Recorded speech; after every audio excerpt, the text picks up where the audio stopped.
It's quite extraordinary, the report today that President Trump's America might be considering some form of membership, associate membership or whatever, of the Commonwealth.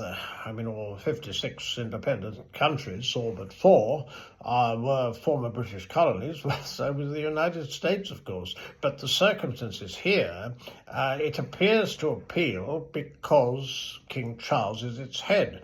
Now, there have been arguments over the years that the British royal family shouldn't have a monopoly of the headship.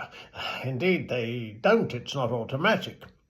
But it makes sense. You couldn't have a bureaucrat. There's no cachet there, and they're only there for a relatively short period. And also, you couldn't have a rotating head because you could get a dictator. But what you've got is something, obviously, that interests Trump, and it would help enormously to defuse a serious situation whereby Canada feels very threatened at the moment by the United States. Also, the fact that after his brutal carpeting at the White House, King Charles received President Zelensky at Sandringham. I think symbolically that was very significant, and it's been followed by Prince William as currently chief of the Mercian Regiment, and also in the turret of a Challenger 2 tank in a NATO exercise near the Russian border. Now, symbolically, well, that will be lost on nobody. It does emphasize the fact that Britain is so committed to Ukraine, and it's very, very important. And the monarchy, the British royal family, it is an absolutely unique cachet involved in anything. There is worldwide publicity, and it can get a message across that is sometimes very, very difficult in the era of social media and so on, to actually appeal. Prince William can do it, and also from knowledge himself of 7 years plus service in all three armed forces, and Navy only fleetingly, but absolutely no question that his visit to Ukraine, and he's visited British troops in Poland before and subsequently, and before, of course, his visits to China and then Israel and the occupied Palestinian territories.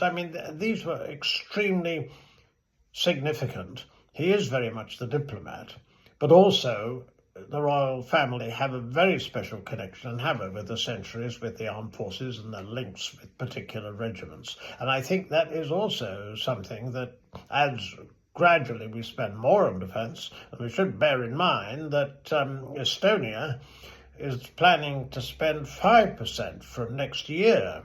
William met President Karas, and I think that visit was a very significant success. But it is a bit disturbing to hear that apparently Britain's largest deployment outside the United Kingdom with its army is the 900 troops in Estonia. That's not many.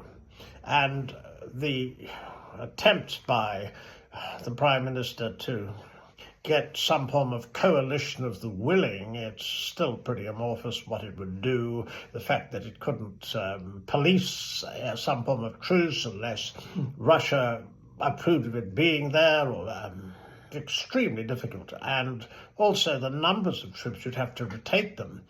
We only have some 73,000 in the army. It's not recruiting properly, and it has been so cut over the years.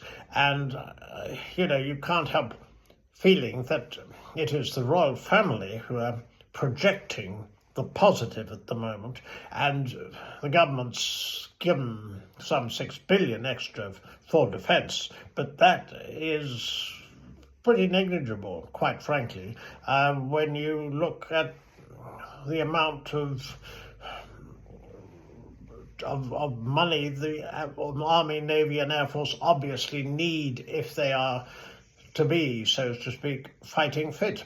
So I do think that the royal family is playing this tremendously significant role at the moment, and it's one obviously, when we await the second state visit of President Trump, which will be planned when he visits Balmoral, clearly it's absolutely pivotal, with our defences and those of our European allies still pretty weak, that we keep America on side. And America at the moment, putting it mildly, is unpredictable. Sam Goldwyn might say in 2 words, unpredictable.